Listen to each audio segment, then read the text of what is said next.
Everyone, hope you all are doing well. So I thought before starting the series on UVM, I should give a brief on it. So इस video में हम बात करेंगे कि कैसे over the year हमारे जो verification के मेथड हैं वो इवॉल्व हुए हैं.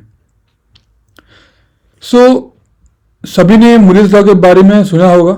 So it states that every 18 months the number of transistor on a chip doubles.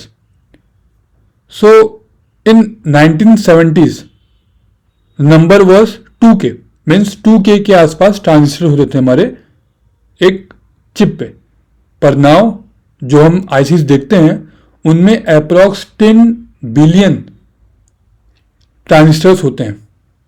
So designing this chips manually is not possible. We need some kind of tools to design them.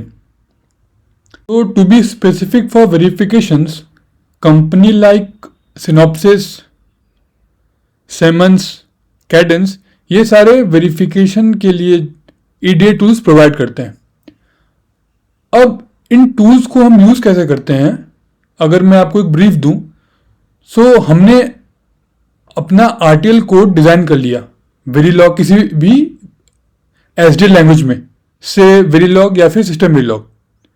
अब ये जो RTL design हमारे पास है हम इसके लिए एक test bench बनाते हैं. अब ये टेस्ट बेंच क्या होता है? Test bench is a kind of environment.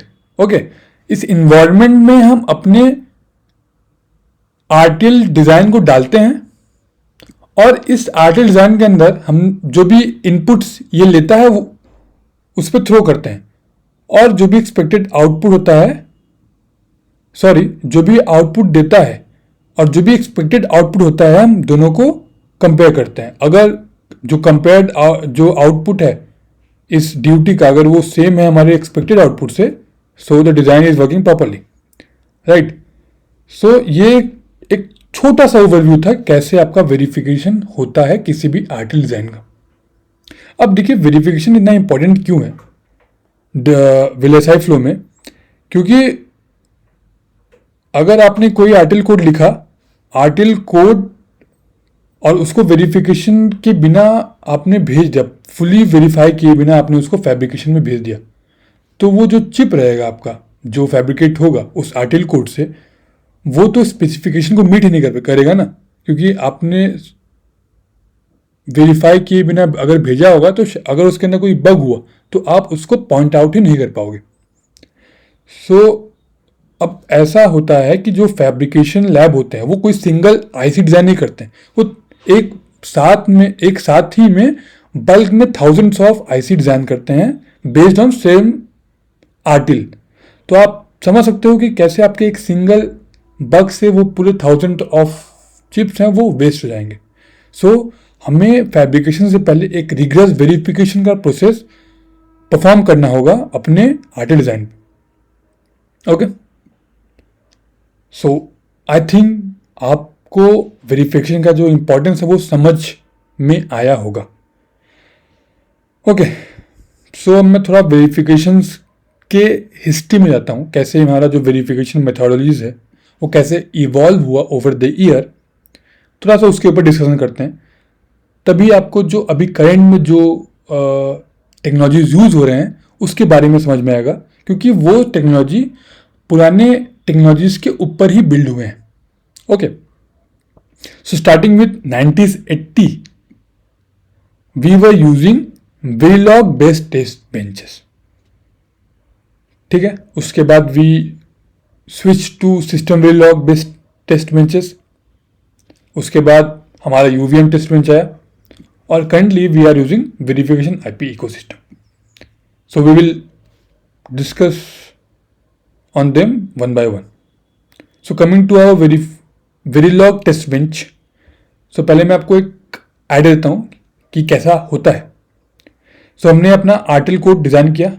Okay, हम मैनुअली अपने Verilog टेस्ट बेंच को कनेक्ट करते हैं अपने ड्यूटी से.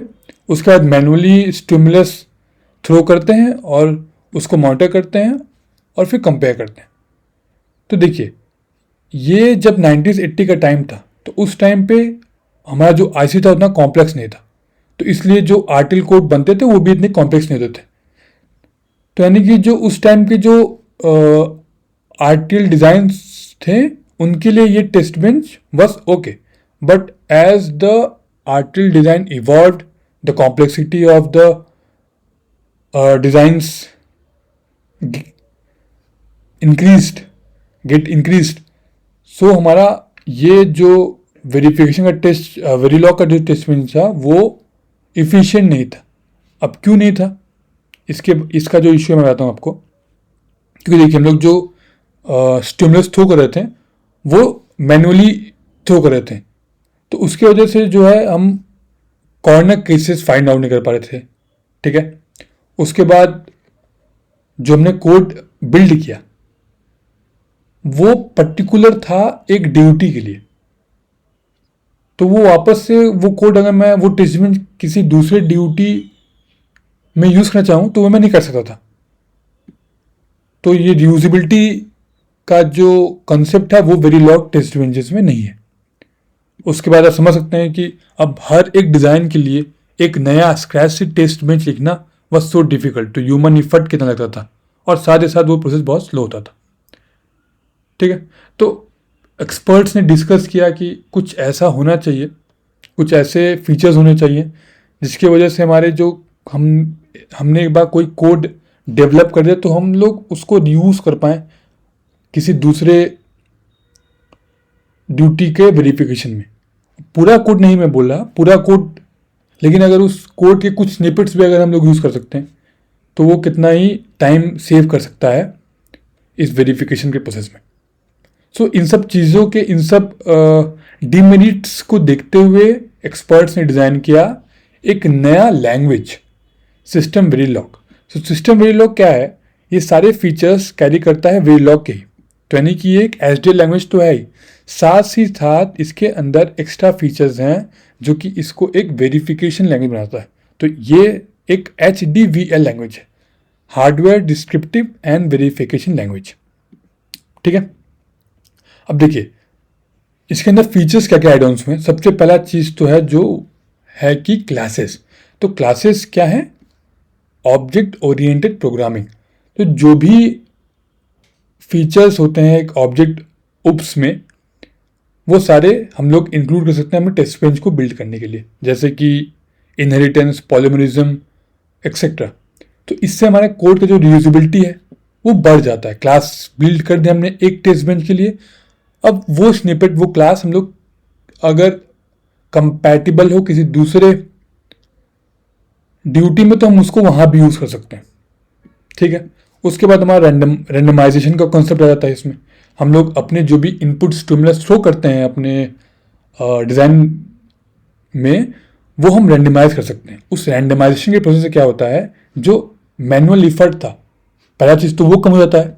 उसके बाद जो फंक्शनल कवरेज है वो बढ़ जाता है। फंक्शनल कवरेज क्या होता है मैं आपको ब्रीफ देता हूँ। फंक्शनल कवरेज होता है कि हम डिज़ाइन का जो स्पेसिफिकेशन है वो कितने परसेंट से हम वेरीफाई कर चुके हैं अपने आरटीएल कोड में।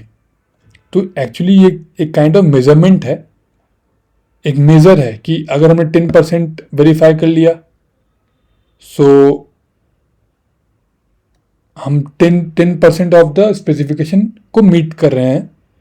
अगर हमने 100% वेरीफाई कर लिया तो हमारा जो कोड, जो हमारा आरटीएल कोड है और जो हमारा स्पेसिफिकेशन है वो टोटली मिमिक हो रहे हैं। तो हम, जो हमारा इंडस्ट्री में गोल होता है फंक्शनल कवरेज का, वो 100% होना चाहिए। तो फंक्शनल कवरेज के लिए हमारे पास बीन्स होते हैं, कवर ग्रुप्स होते हैं, ठीक है, कवर बीन्स होते हैं। तो ये सब फीचर्स हमारा सिस्टम वेरीलॉग हमें देता है। उसके बाद उसके अलावा हमारे पास असर्शंस होते हैं जिससे हम असर्शन बेस्ड वेरिफिकेशन कर सकते हैं। और इंटरफेस देता है हमें सिस्टम वेरीलॉग, जिसकी वजह से हमारा जो कनेक्टिविटी है एक टेस्ट बेंच का और ड्यूटी का वो बहुत ईजी हो जाता है। ठीक है, ये एक सिस्टम वेरीलॉग के फीचर्स हैं। अब फीचर्स तो सिस्टम वेरीलॉग हमें देता है, ठीक है, पर कोई यूनिवर्सल आर्किटेक्चर नहीं है जो कि through out the world follow. कोई एक कंपनी है वो किसी उनका कुछ अलग ही आर्किटेक्चर है, कंपनी बी उसका कुछ अलग ही आर्किटेक्चर है, कंपनी सी उसका कुछ अलग ही आर्किटेक्चर है। तो हर एक कंपनी का अपना अलग अलग आर्किटेक्चर था। तो कोई एक स्टैंडर्डाइजेशन नहीं था पहले वेरिफिकेशन प्रोसेस में। तो सब ने डिसाइड किया कि क्यों नहीं हम एक स्टैंडर्डाइज आर्किटेक्चर डिज़ाइन करते हैं और उस आर्किटेक्चर पे ही अपने सारे ड्यूटी के हिसाब से कंपैटिबल बनाते हैं। तो यहाँ से हमारा यूवीएम का कंसेप्ट है। ठीक है, अब यूवीएम क्या है? यूवीएम सिस्टम वेरिलॉग बेस्ड मेथोडोलॉजी है, यानी कि सिस्टम वेरिलॉग में ही लिखा गया है। हम लोग इसके मैक्रोज अपने टेस्ट बेंच में इंक्लूड करते हैं, जिसकी वजह से हम लोग इसके जितने भी फीचर्स होते हैं जो कि सिस्टम वेरिलॉग में लिखे गए हैं उसको यूज़ कर सकते हैं। ठीक, तो मैं आपको एक जो टिपिकल टेस्ट बेंच होता है यूवीएम का, उसका आर्किटेक्चर दिखाता हूँ। देखिए इसके टेस्ट बेंच में देखिए क्या होता है। एक टेस्ट होता है जो कि आपके मेन टेस्ट बेंच जो कि वेरिफिकेशन कंपोनेंट्स होते हैं वो इंक्लूड करता है टेस्ट बेंच, और आपका डिज़ाइन अंडर टेस्ट यानी कि ड्यूटी, यानी कि जो कि आपका आर्टिकल कोड है वो होता है। अब देखिए ये जो इंटरफेस है ये प्रॉपर्टी है हमारे सिस्टम वेरिलॉग का। तो हमारा जो कनेक्टिविटी यानी कि देखिए ये सेपरेट चीज़ है, आपने दोनों को कनेक्ट किया, तो ये कनेक्ट करने में हमारा इंटरफेस हमें हेल्प करता है। तो ये एक सिंप्लिसिटी है। अब आप देख सकते हो अगर मैं यहाँ से चाहूँ तो कोई दूसरा ड्यूटी, अगर मेरा ये कंपैटिबल है टेस्ट में, तो मैं दूसरा ड्यूटी भी इस पर इंस्टॉल कर सकता हूँ। तो ये देख रहे हैं आप यूजिबिलिटी कोड का कितना हो गया। ये कंपैटिबिलिटी होना चाहिए कि आपका जो भी सीक्वेंस है वो डिज़ाइन अंडर टेस्ट जो भी ड्यूटी है आपका उसके कंपेटेबल होना चाहिए। ऐसा नहीं कि आप कोई भी यूवीएम का टेस्ट बेंच उठा के किसी भी ड्यूटी के साथ वेरिफिकेशन कर सकते हो, ऐसा पॉसिबल नहीं है। पर मैं एक बात बोल रहा हूँ कि कंपैटिबिलिटी बढ़ गया। ठीक है, मतलब जब का कोड का यूजिबिलिटी है वो बढ़ गया। आप ये वाला जो ड्राइवर कोड है वो ड्राइवर का कोड कहीं यूज़ कर सकते हो, सेम स्निपेट कोड का, राइट। तो जो कोड की यूजिबिलिटी है वो बढ़ गई। अब इस यूजिबिलिटी से क्या होगा कि आप जब दोबारा कोई भी वेरिफिकेशन इन्वायरमेंट लिखने जाओगे तो वहाँ पे क्या पता आपको ड्राइवर का जो स्निपेट है वो कंफर्टेबल हो जाए आपके इस टेस्ट बेंच के लिए, तो आप वो प्री बिल्ट ड्राइवर का जो स्निपेट है वो उठा के आप उसमें डाल सकते हो। तो आपका कोड जो ड्राइवर का लिखने का था वो जो टाइम है वो बच गया। समझ? तो इस तरीके से हमने यूजिबिलिटी बढ़ा दी अपने टेस्ट बेंच की। उसके बाद देखिए अगर मैं फ्लो बताऊं तो देखिए फ्लो कैसा होता है। अब ये सीक्वेंसेस होता है। सीक्वेंसेस क्या होते हैं, इसके अंदर जो मेन इसके इनपुट्स होते हैं ड्यूटी के, वो रैंडमाइज्ड वे में हम इंट्रोड्यूस करते हैं। ठीक है, तो मतलब कि जो भी जैसे समझिएगा आपका एक ये एडर है। ठीक है, अब एडर में एक इनपुट ए जाएगा, एक इनपुट बी जाएगा और आउटपुट समझिए वो एस देगा। तो मैं ए और बी को इसके अंदर रैंडमाइज करूँगा कि ए बी के जितने पॉसिबल वैल्यूज होंगे, वैसे नॉर्मल ए अगर बाइनरी है तो 0 और 1 होगा, बी का 0 1 होगा, तो उनकी जितनी पॉसिबल कॉम्बिनेशन होंगे उतने बनेंगे। तो वो जो रैंडमाइज़र होगा वो रैंडमाइज करेगा। ठीक है, रैंडमाइज। अब देखिए जो यहाँ से निकलेगा आउटपुट वो एक ट्रांजैक्शन होगा, उसको हम ट्रांजैक्शन बोलेंगे। तो वो ट्रांजैक्शन क्या है, वो एक पूरा इनपुट का ग्रुप है, वो पूरा इनपुट का ग्रुप इसमें जाएगा, वो सीक्वेंसर उसको रैंडमाइज कर देगा, यानी कि जो रैंडमाइज वैल्यू है उसका एक पर्टिकुलर वैल्यू क्रिएट कर देगा। ऐसे ए को 0 असाइन कर देगा, बी को 0 असाइन कर देगा। फिर वो असाइन करने के बाद वो यहाँ थ्रो करेगा ड्राइवर को। ड्राइवर उस ट्रांजेक्शन को तोड़ेगा पिन लेवल में, यानी कि ए को इसके ए में फिट करेगा, बी को इसके बी में फिट करेगा, इस तरीके से फिट करेगा। ठीक है, ये ड्राइवर काम हो गया। ड्राइवर काम क्या है? ड्राइवर काम है कि जो भी ट्रांजैक्शन है उसको पिन लेवल में, सिग्नल्स लेवल में तोड़े और अपने ड्यूटी में फिट कर दे। फिर अब जो भी इनपुट इसको मिला है हमारे आर्टिकल कोड को, जिसको हम डिज़ाइन एंड टेस्ट बोलते हैं, वो कुछ आउटपुट शो करेगा। अब वो आउटपुट जो शो करेगा वो उसको मॉनिटर करने के लिए हमने ये मॉनिटर कंपोनेंट इंस्टॉल किया है। ठीक है, अब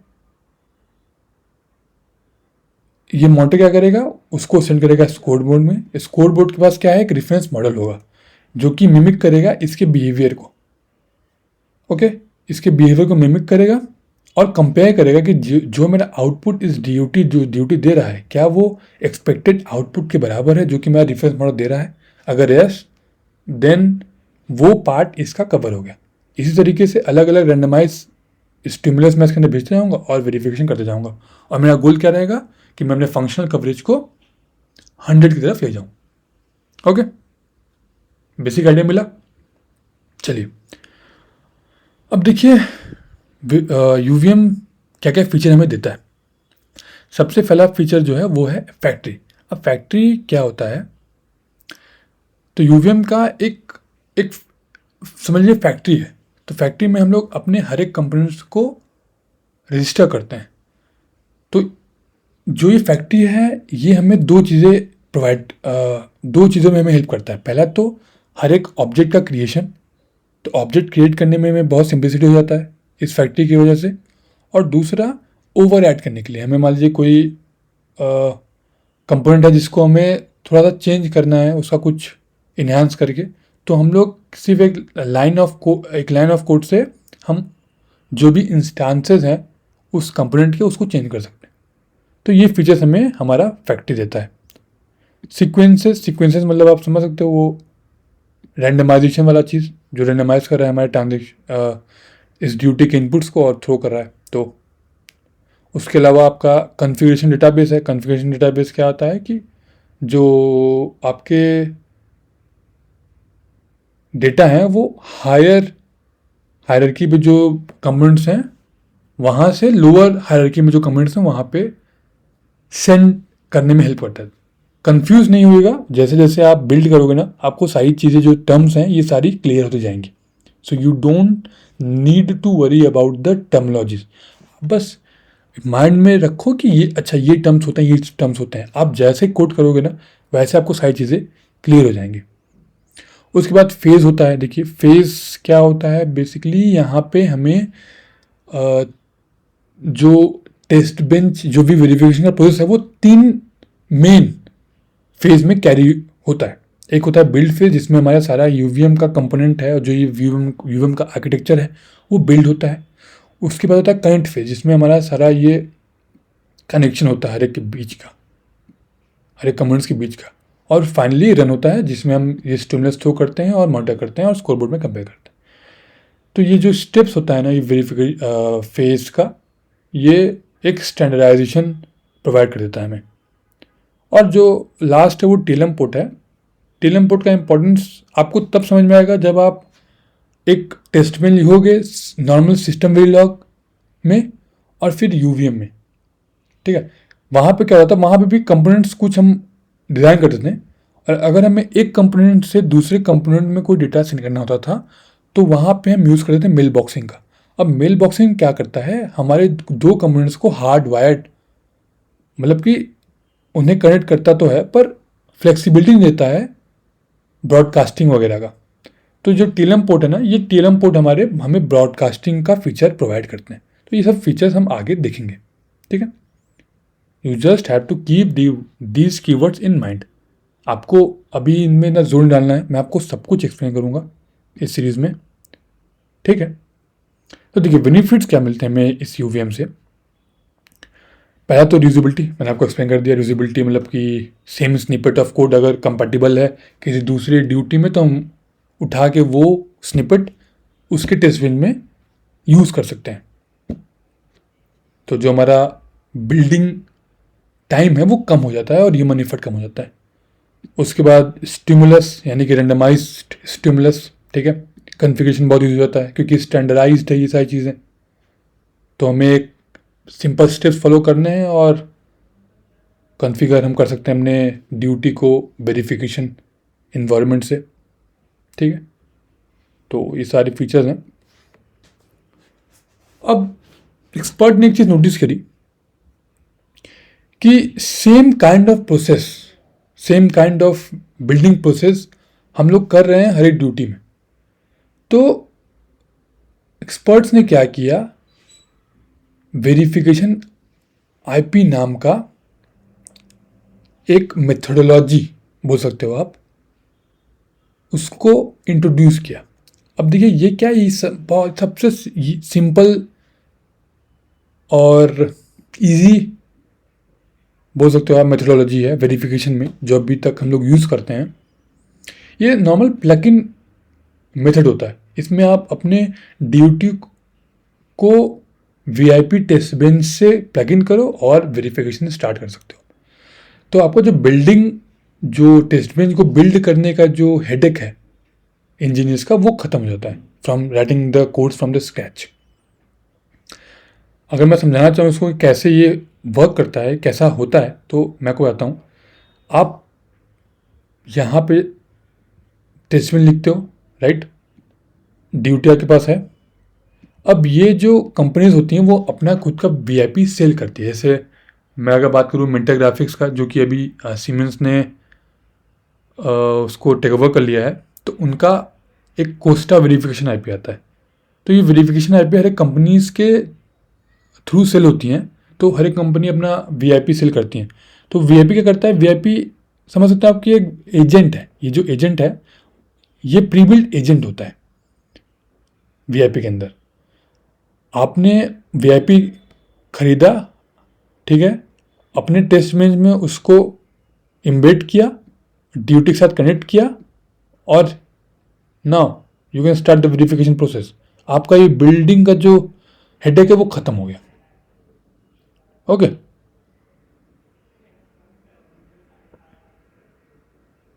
तो टेस्ट बेंच है, ये वेरिफिकेशन आईपी आपने इम्बेड किया, ड्यूटी के साथ कनेक्ट किया and you are ready to go. तो इसमें जो वेरिफिकेशन इंजीनियर्स हैं वो अपना time instead of giving to designing of this environment this architecture writing the codes for the component, वो अपना एफर्ट्स देंगे कंस्ट्रेंट लिखने में, कंस्ट्रेंट और जो भी स्टिमुलस होगा उसमें, राइट। सो आगे अगर हम बढ़ते हैं तो यहाँ पे आपका आता है ये एक ओवरव्यू कैसा हमारा वीआईपी दिखता है, ठीक है। सो ये मेरा यूवीएम टेस्ट बेंच है। इसमें मैंने प्री बिल्ट वीआईपी एजेंट को जो कि मेरा कंपनी ने मुझे दिया मैंने उससे परचेज किया, मैंने इसको एम्बेड किया, ठीक है। ये मेरा ड्यूटी है। मैंने अब देखिए ऐसा नहीं है कि पूरा का पूरा टेस्ट बेंच आपको दे देगा। ओके ये पूरा का पूरा टेस्ट बेंच नहीं देता। ये जो एजेंट वाला पार्ट है वो आपको बिल्ड करके दे सकता है, क्योंकि अब देखिए जो स्कोर बोर्ड है, इस स्कोर बोर्ड के अंदर जो रेफरेंस मॉडल होगा वो तो ड्यूटी स्पेसिफिक होगा ना, राइट। तो ड्यूटी स्पेसिफिक हो तो आपको तो स्कोर बोर्ड लिखना पड़ेगा। तो जो भी रेफरेंस मॉडल होंगे वो आपको लिखने पड़ेंगे। कवरेज करेक्टर आपका स्पेसिफिकेशन के हिसाब से होगा तो वो भी लिखना पड़ेगा। तो ये सारी चीज़ें आपको लिखनी पड़ेंगी खुद से।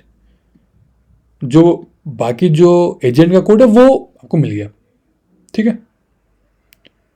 तो और एक बात यहाँ पे इम्पॉर्टेंट है। इम्पॉर्टेंट क्या है कि देख सकते हो कि यहाँ पे कम्युनिकेशन हो रहा है, राइट। यहाँ पे आपने यूवीएम के अंदर आपने अपने वीआईपी को इम्बिट किया। अब क्योंकि कम्युनिकेशन हो रहा है तो जो ये वीआईपी होगा ये कम्युनिकेशन स्पेसिफिक होगा, यानी कि एक जो एक्जी बेस्ड वीआईपी है वो सिर्फ एक्जी बेस्ड ड्यूटी पे ही लग सकता है। तो यानी कि जो आपका वीआईपी है वो कम्युनिकेशन प्रोटोकॉल स्पेसिफिक हो गया। अब कम्युनिकेशन प्रोटोकॉल्स में आपके अभी जो यूज़ होते हैं वो एक्जी हो गया, पीबी हो गया, एचबी हो गया, तो एक्सेट्रा ये सब काफ़ी हाई परफॉर्मेंस प्रोटोकॉल्स हैं। इनके बारे में भी आप रिसर्च करिए तो काफ़ी इंटरेस्टिंग चीज़ें हैं, कैसे ये कम्युनिकेट करता है और सिस्टम ऑन चिप में कैसे कोई दो कंपोनेंट इन कम्युनिकेशन का यूज़ करके कम्युनिकेट करती हैं, राइट। सो आज की इस वीडियो में मैं इतना ही रखता हूँ। देखिए जो ये मेरा सीरीज़ होगा, इस सीरीज़ में सोच रहा हूँ कि इंस्टेड ऑफ कि मैं आपको डेफिनेशन से स्टार्ट करूँ, मैं सोच रहा हूँ कि क्यों ना मैं एक बेसिक सा कोई डिज़ाइन उठाता हूँ, जैसे कि मक्स, सपोज करिए मक्स, और उस मक्स को मैं वेरीफाई करता हूँ यूवीएम टेस्ट बेंच लिखकर। तो इससे क्या होगा, आपका एक लर्निंग प्रोसेस होगा और जो भी बीच बीच में डेफिनेशन से अभी जो भी कीवर्ड्स आएंगे मैं आपको उसको एक्सप्लेन कर दूंगा। तो ये मैं सोच रहा हूँ करने का। तो आप अपना थॉट कमेंट बॉक्स में लिख सकते हो। Okay, so thank you for today.